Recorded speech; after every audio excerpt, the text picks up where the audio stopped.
Hey guys, what's up? It's Tylox the Mighty here. And me. I'm going to be taking Tylox's Q&A video and doing all the answers. Now, before that, I'm going to answer the first question, which is, why are you doing this, Matt? Well, the answer is really simple. You see, I wanted to get a spider chat going. In order to do so, I need some qualified, wonderful guests. And as you may or may not know, Tylux and I have kind of a frenemy issue going on. So, in order for me to have him on the Hangout, I have to pay a pittance. And, I offered at first being like, hey man, how about a nearly mint copy of Amazing Final Fantasy 15? And he said no. No, what I want you to do is go through that Q&A video and answer all those questions. And I was like, okay. So here we are. And get ready for this Saturday, because at night comes Spider Chat. Check Twitter for details. And this is it.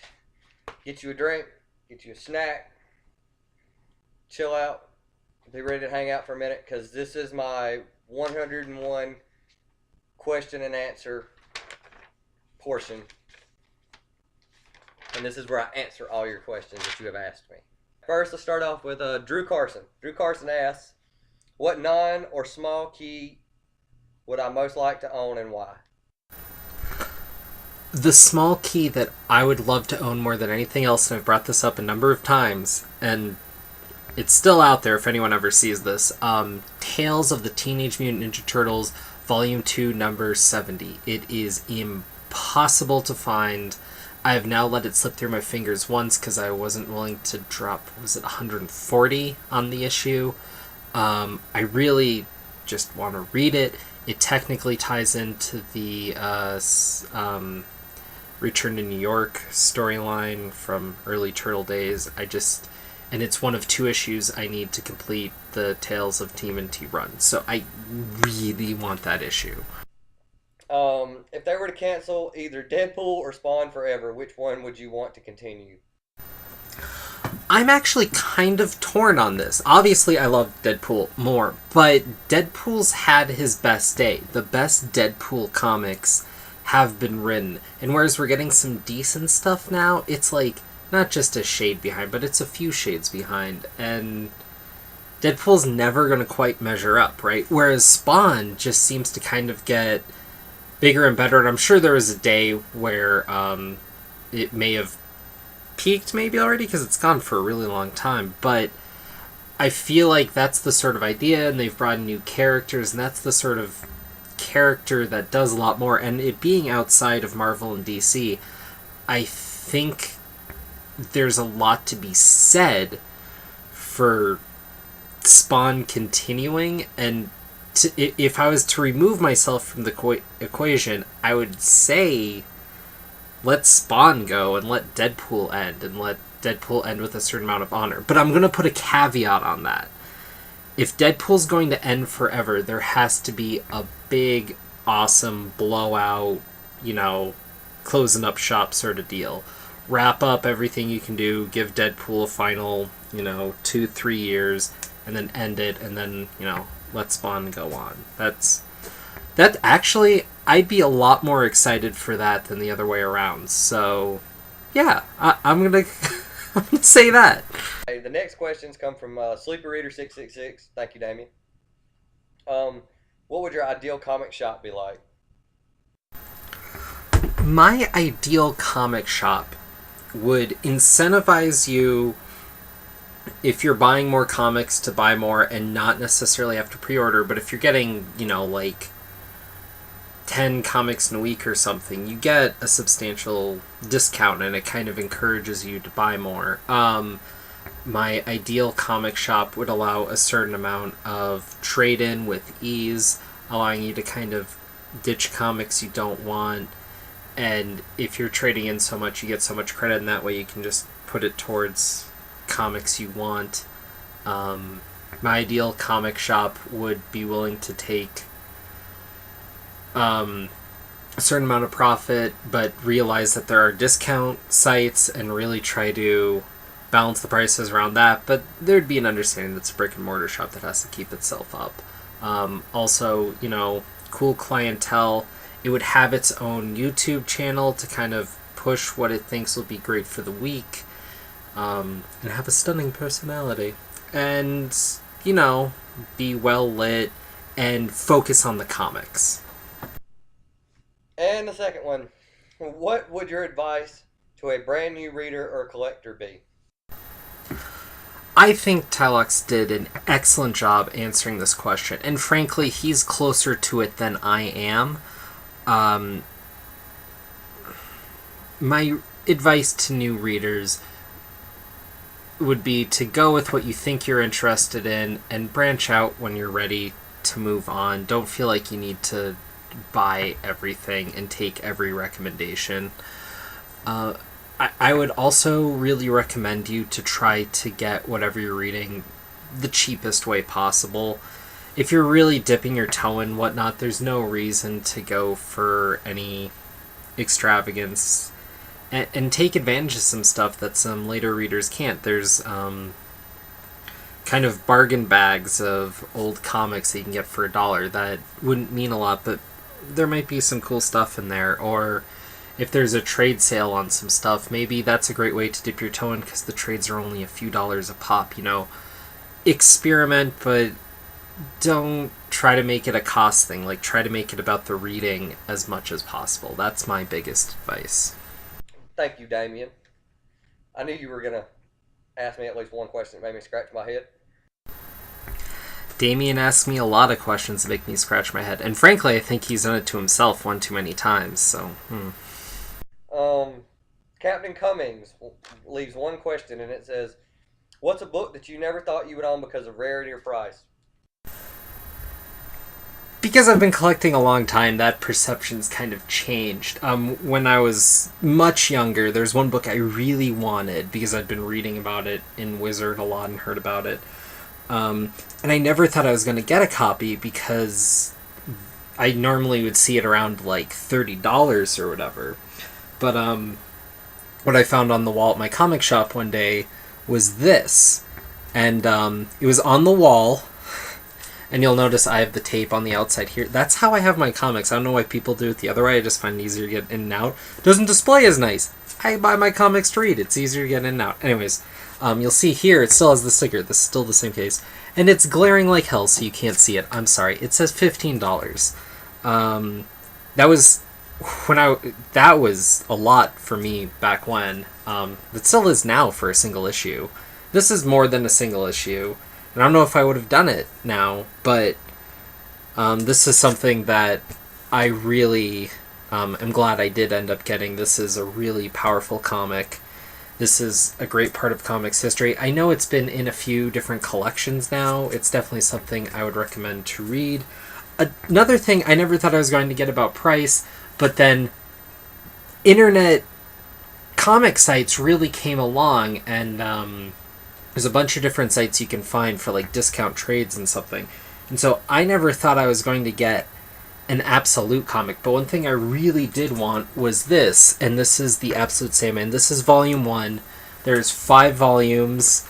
I own 4, but I'm looking at getting volume 4 due to an ordering error because I'm an idiot.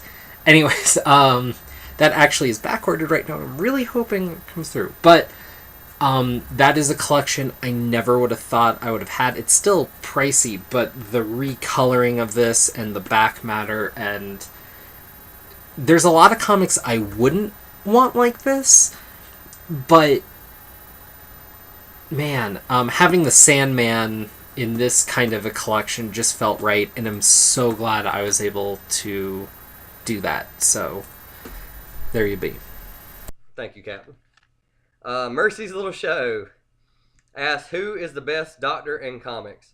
I will say Doom. What superhero or villain has the best costume? Donatello from the Ninja Turtles, because you can't be all natural. No, that's not really a costume, is it? Honestly, I'm going to say Spider-Man. There, something about that red and blue suit I just don't think can be beat. And I love a lot of other Spider-Man costumes. I don't necessarily get too mad when he switches to other costumes, unless it was the Iron Spider-Man, because that thing was just bad.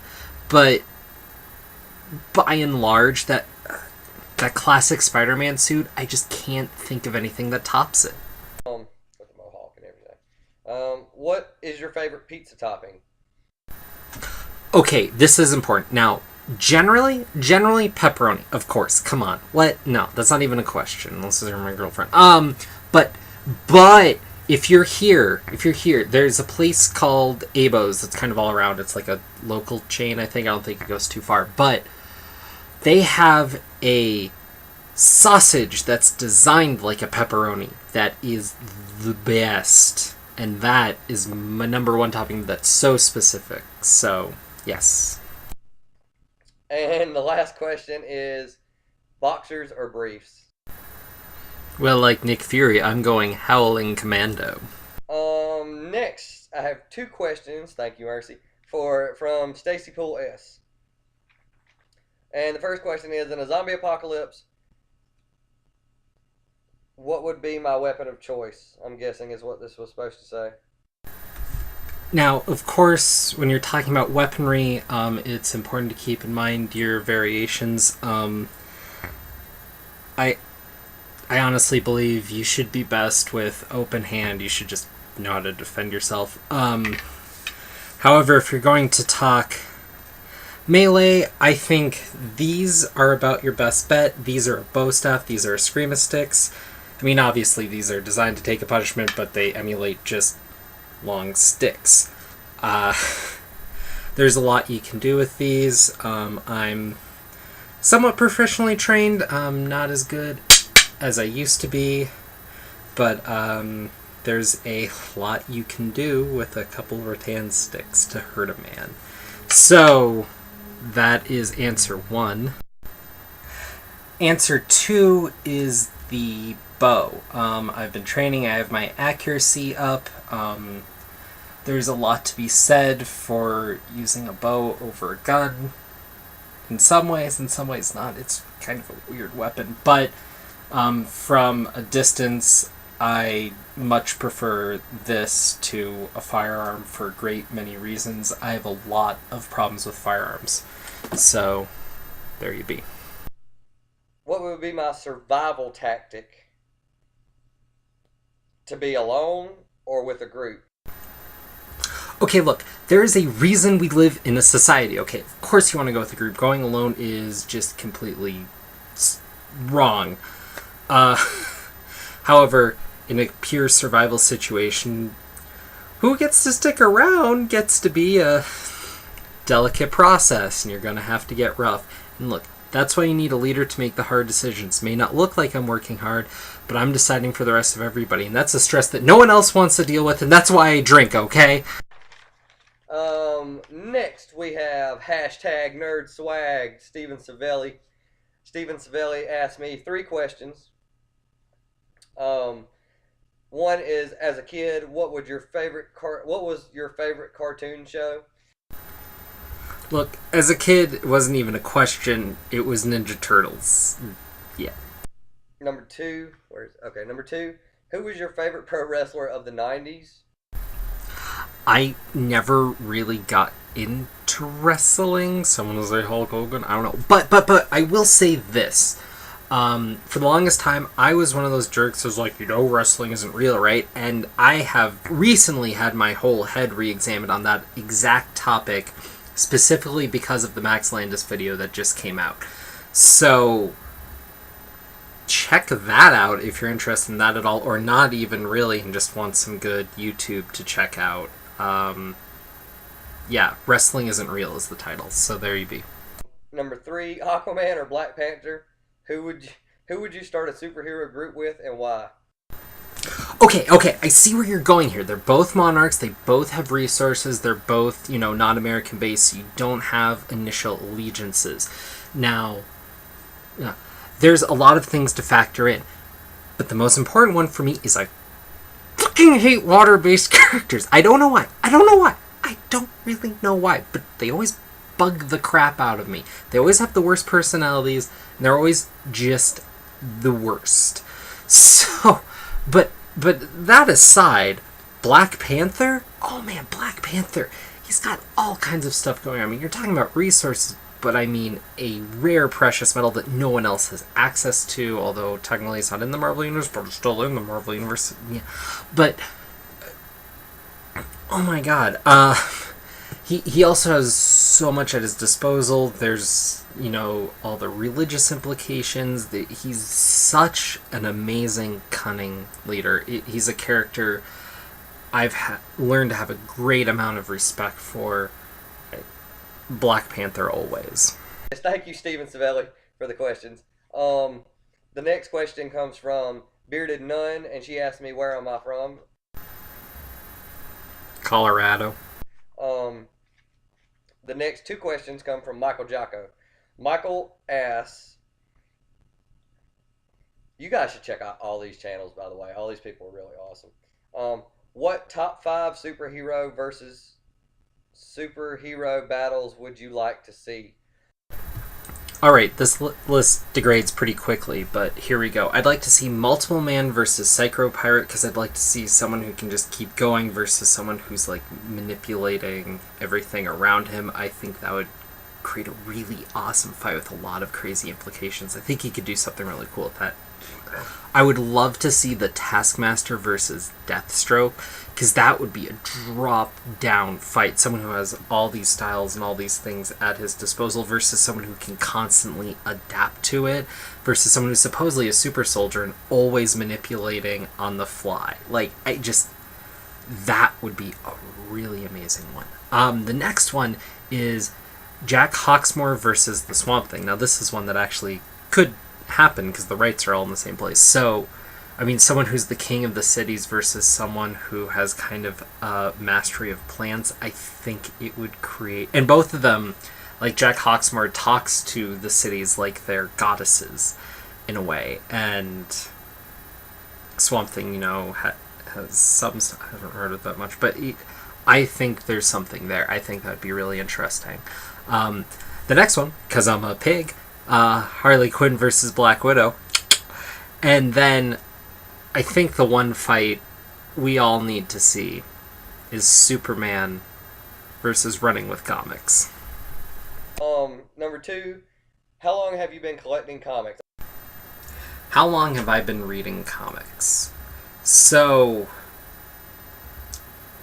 in 2nd grade, my teacher asked my mother, what do I want to read? And for whatever reason, never having had, I said comics. Maybe it came from, the Daily Funnies, and I really enjoyed those. And, the comic book characters, because I like the Batman show, Spider-Man, Ninja Turtles, all that. And I knew they were roughly related, so my guess is that's where it came from. I'm trying to remember how your thought process worked in 2nd grade at my advanced age is a little rough. So, anyways, doing the math, 23 years. I've been collecting comics 23 years. I'm old. Thank you, Michael, for the questions. Michael Gantner asked me 2 questions also. Which characters from the big 2 do you wish had solo books? From the big 2, I have to pick one from each, right? So, DC-wise, I really wish Timothy Drake had his own solo series. And I would buy 3 copies every month. One for me, one to send to Johnny, and one to send to Travis. It would be a great old time. Then, Marvel side, I want Multiple Man to have his own solo series. Because he'll always have a supporting cast of himself. He's such a great character. Oh my god, yes, that all the time. What other things do you collect, or what other hobbies do you have? As seen, I'm doing archery currently. I have done dancing and martial arts and some other things previously. The things I collect, and these are my constant hobbies, are comics and video games. I'm a really avid video gamer. I'd kind of like to talk about that more with some people, but I don't know who cares. The next set of questions come from Reader1717. Hello, Cammy.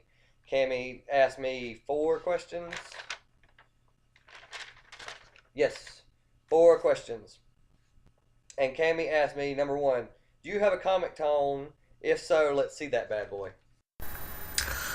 I don't really have a comic tome. I have a loose Google document somewhere with a few issues for runs that I need to finish up, but right now it's really thin. It's kind of keeping track of where I am on trades for a few things. Like, I'm really behind in The Walking Dead. I kind of like to get back to that. There's a few volumes of Scalped I need to buy before I'm really going to dig into that, because I know for a fact one of them is volume 3, then there's a couple others, then I'll own it, then I'll just read it. But beyond that, like the Scarlet Spider and Venom runs of recent, I have a few holes in. There's a few smattering of comics I'm like, I kind of want someday, but I don't really want that bad. Otherwise, I would have bought them by now. So, I don't need to buy a tome for that, you know what I mean? So, that's about where it's at. And normally when I want something, I just go full hog. Like, I'm looking at Spawn right now. I could just drop the money and get basically all of Spawn that's ever been printed. And if it wasn't for all these trades I need to read, I'd actually probably just do that. And number two, what comic book run do you want to complete the most? Okay, so I've brought up a couple of things already. Like, I really want to finish that one Tales of TMNT run. I kind of want to get a lot of Spawn for some no good reason, because the little bit I've read I actually don't like, except for the one comic I read recently that I like, so yeah, I don't know. But one run I really do want, but I am too intimidated to even start, because so many of these comics are impossible to find, is TMNT Volume 4. I have about the first half, but the second half is nearly impossible to find. I'm not even too huge of a fan of it, but I really just kind of want to collect it for completion's sake. And because I think I'd like it and appreciate it more now that I'm a bit older than when it initially came out in the early 2000s. So, yeah. Number 3, Batman or Spider-Man? Spider-Man, check out our first webisode, 8 p.m. Matt Standard Time. That's Mountain Standard Time. And number 4, my favorite Saturday morning cartoon. It's Ninja Turtles. It's always Ninja Turtles. Howler Mouse. When you ask people to ask you questions, don't tell them to ask you good questions, because they will. I told you this is at 29 minutes now, and I've got plenty more to go. Howler Mouse asks, number 1, what was your biggest bullshit moment you read in a comic or saw in a movie? Okay, I have a weird one for this, Tim. So, there was a Spider-Man Free Comic Book Day comic years past, and there was a character introduced called Overdrive that completely broke my suspension of disbelief. Because his power was he'd hop into a car and trick it out with his special ability. His special ability was to just hop in a car and Pimp My Ride had come by in a split second and done the car, basically. That makes no sense. In a world where dudes shoot laser beams out of their eyes, women can control the weather, some dude has a spider sense, and Multiple Man exists, which really shouldn't make sense, but I'm okay with that one. Tricking out a car makes no sense because there's no natural connection. It's not a manipulation of his own body.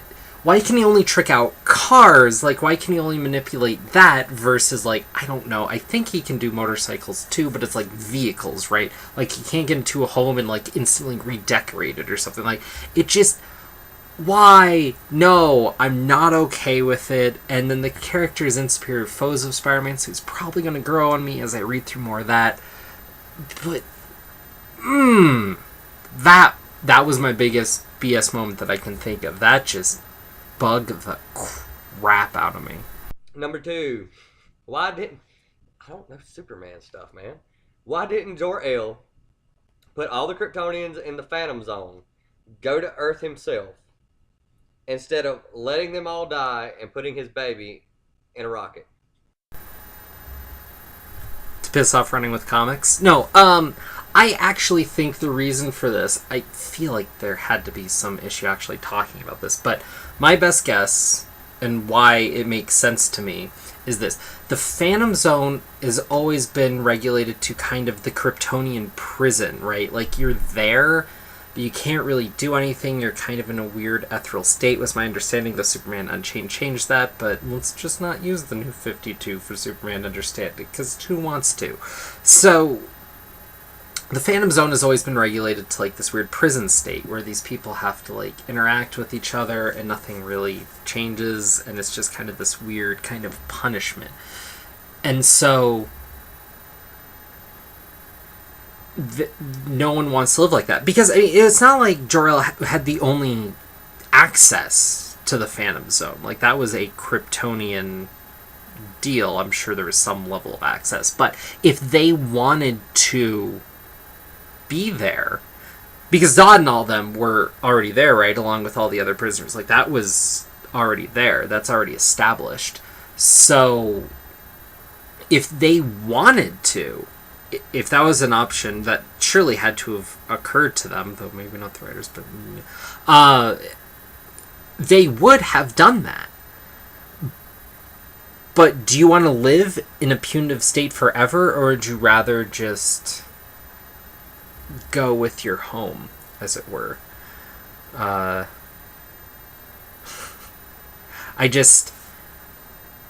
think it's like, would you rather live in a prison for the rest of existence with no end than nobly go down with your planet, I guess. That's the way I view it. Number 3, what are the 3 greatest things in life? That's easy. Okay, you said things, so I'm going to stick to material objects, because when you get ethereal, I don't know, orgasms, family, friends, that whole deal. Things. Comics, obviously. Beer, yes. Video games. Then 3, we're done. Number 4, Ginger, Marianne, or Mrs. Howell, or if I would prefer, I can say Gilligan. By this question, I'm assuming we're talking about whose body are we harvesting for the bones and dried flesh so that we can makeshift a raft with the wood on the island to get home. In which case, I'm going to say Gilligan, clearly, because, as we know, men have certain attributes, and given the small intestine and whatnot, which I know is supposed to be roughly equivalent, but also I'd have the least problem killing him. So we can then makeshift a raft from his remains, using his ribcage and whatnot to ply out and help use his spine to create a raft for the sail. And then it's just me and the ladies on the boat home. There you go. Next is another Tim. Tim Morant asks 4 questions as well. If I found a short box on the side of the road, what would you hope to be in it? A blank check from the U.S. Treasury. So, yeah. One person of my choosing on YouTube says to hell with comics and gives you their collection, but stops collecting themselves and by fault leaves YouTube forever. Who do I pick?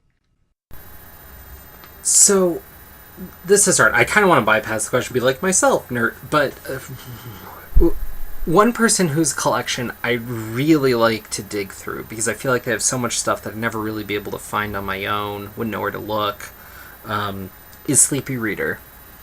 He has so much stuff, he's recommended so much for me, and honestly, some of it I just don't even know where to begin, where to find.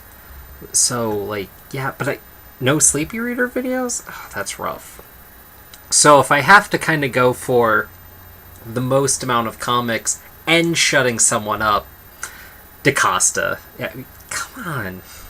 Number 3, how do you think they will kill Deadpool? So the trick with Deadpool is multifaceted as far as eliminating him. First of all, he's cursed with life, so weird conventional means are just kind of off the table. It has to have some sort of metaphysical, poetic meaning to eliminate him. Second of all, you can't do suicide. That's been explored so many ways. You can't really destroy his body through some ways as explored in so much of Colin Bunn's Deadpool. So I feel like in order to eliminate Deadpool, you need to have him be willing to let go. Now, this isn't in a suicide way. This is in a I'm done kind of way. I'm ready to move on. And in order to accomplish that, he needs to be accepted in general. And the best way to do that, in my mind, would be to take away the healing factor, take away the cancer, take away the horrible, malformity, and then from that on the inside, he's a mercenary, but he stops being a mercenary because he starts coming together. He starts seeing the humanity. He stops making stupid jokes because he's afraid of hurting the feelings around him. He becomes, in a way, so well adjusted that he's not horrified by what he's done, but he realizes that's all his life has been. And kind of in line with what they've been doing recently, but in a different way, kind of take that Buddhist principle. Like, he's ready to move on to the next thing.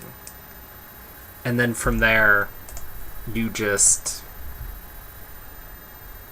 let him move on. And yeah, it would be a death, but it would also be a rebirth.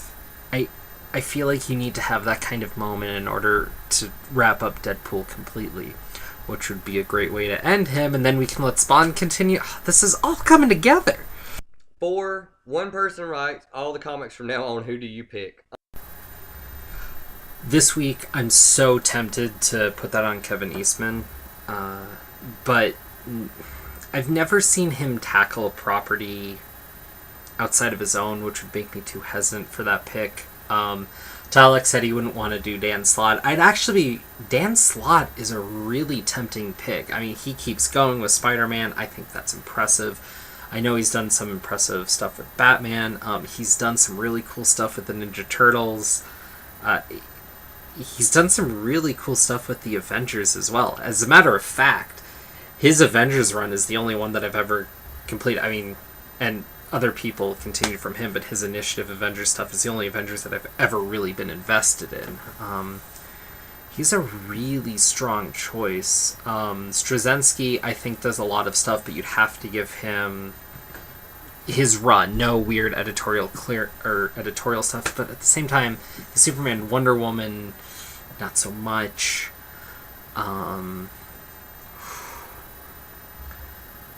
I don't feel like Neil Gaiman would be great for everyone. The Luna Brothers do some cool stuff, but no.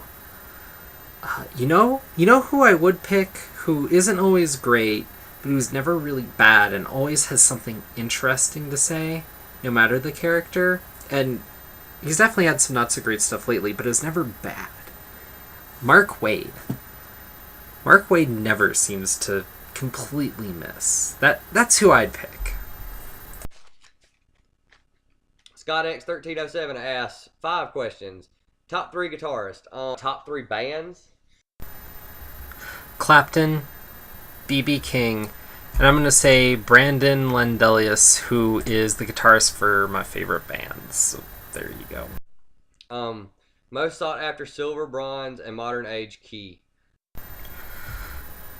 So for those 3 comics, the golden age would be Captain America #1, because that cover is just so amazing, right? Like, that's a piece of American history right there. So there'd be that. My silver age would be the giant size Fantastic Four #4, because that is the Multiple Man's first appearance. I'd be interested, I guess, in that. Then as far as Bronze Age, would be kind of the comic that kicked off the Bronze Age would be the Green Lantern, Green Arrow, number 85, where it's that cover with Speedy, the whole drug thing. I've always really wanted to read that comic. I've never had the opportunity. I'm sure it's in some collection I can actually find. Yeah, that would be the 3. Number 4, favorite food, pizza. Number 5, name an obscure character, team, or comic you'd like to see made into a movie. So, more obscure. What I'd really like to see, actually, is an X Factor TV show. That could be amazing. And I'd like to see more of that. But maybe TV couldn't hold up to it. But I don't feel like it's so beyond what TV can do.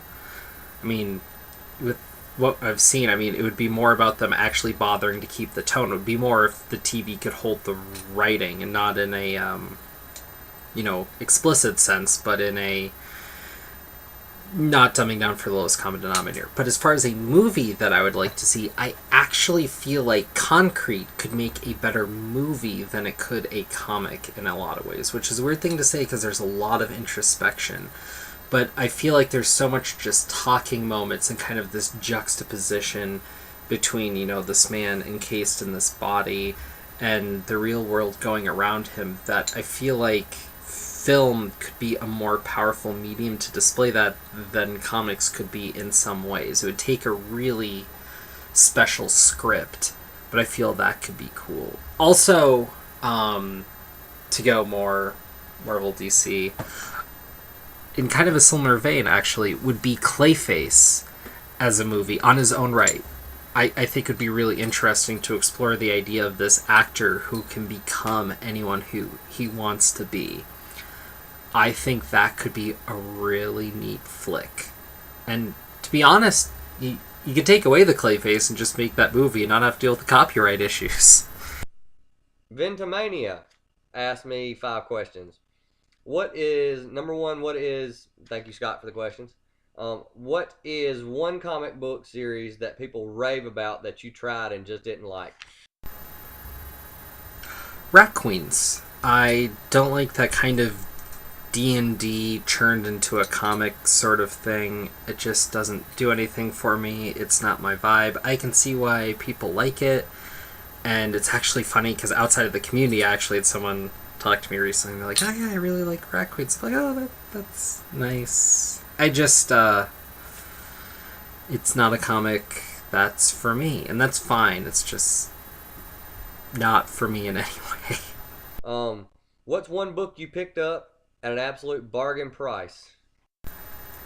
So I have 2 big examples of this that weren't so much because I bought the comic space because when they came out that became something. But the first one was Birds of Prey number 8. I got this for change because it was at some estate sale and it was just in with a pile of other more modern comics. They're selling all the Gold and Silver Age comics for, so many dollars, and I didn't really care about most of those. But this comic can easily go for $100, or it certainly was when I was looking for a copy. And I really just wanted to read it because I was trying to fill out some of my Birds of Prey run. And so, yeah, that was a bargain. And then the other one more recently, bring it up for those who haven't heard it, was this Tower of Babel trade. I had all the other Justice League trades, and I just needed to get this one to complete my run and read it through. And this is a fairly expensive trade paperback. I scoured the internet looking for a copy for what I considered to be a reasonable price. I found it for like $8, I think, and shipping on a bodybuilding site where they sold like muscle powders and stuff. And for some reason, this was in the listings with it. And so I ordered it on a whim, figuring at worst they're going to email me and be like, yeah, we don't have it. But nope, I got it. I don't I don't know. It was really weird, but it was kind of awesome. What's even funnier about that is when I was growing up, my comic store was in one location. They moved to a bigger one, and they were taken over by a bodybuilding place. So I don't know. I just thought it was kind of funny. Number 3. If you were to pick a new team of superheroes, what 5 people would you choose and what would they be called? Can mix, Marvel, etc., etc. Oh, So I have to assemble this team of 5 characters. For whatever reason, I feel like if we're going to be playing across universes, there has to be kind of a mystical connection. And so here are my 5 characters. And I'm going to say, first off, Spawn needs to be there to cover some image bases and whatnot, and you'll see why. Constantine would be second. I feel like those two playing off each other would be really cool. The third would be Jack Hawksmoor. I feel like with all that would be really interesting, and he'd kind of have a mystical connection through cities throughout time. I think you play all that together, you get a really interesting blend. Then fourth, because of the more recent Ed Bun doing Venom, you could kind of have this otherworldly aspect thrown in with the whole thing. And then the last one, this comes from more when Mirage was dying out, but it would be Leonardo, because as things developed and the characters got a little further, he took up Bushido a lot more seriously than his brothers, and I feel like that would be a completely non-Judeo-Christian aspect, whereas these other characters have some ties to non-Judeo-Christian stuff, especially Constantine. I feel like focusing more heavily on another culture would allow a lot of that to come in. And I feel like if you took all those elements and played on that, and with all these characters that have more than just the spiritual aspects, you don't get something weird like the Spectre going on, it would create this really like cool, justifiably gritty, but also have a certain amount of levity. I think it would be a really kind of interesting story that you wouldn't get without such a bizarre blend of characters. now number 4 is you can make a team of myself plus 5 YouTubers. Who do you pick and what is the name going to be? Thank you, Ventimania. J Rocks asked me 2 questions. J Rocks wants to know who portrayed Catwoman better, Michelle Pfeiffer and Hathaway. Michelle Pfeiffer. So I have to pick 5 YouTubers to make a team. It would be the YouTube readers. And let's see here. Tylox the Mighty would obviously be playing after Cyclops. Oddfellow Thoughts would be playing after Angel. Sleepy Reader 666 would be playing after the Beast. Reader 1717 would be playing after Jean Grey. And, of course, Greco Fabulous would be playing after Iceman. So there you be.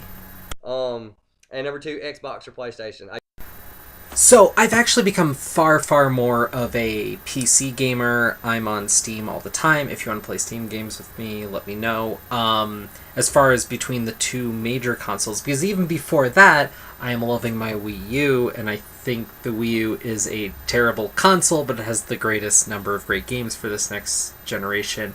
And beyond that, I've always been far bigger with PlayStation than Xbox, except for a small time in college when I was really up on Halo.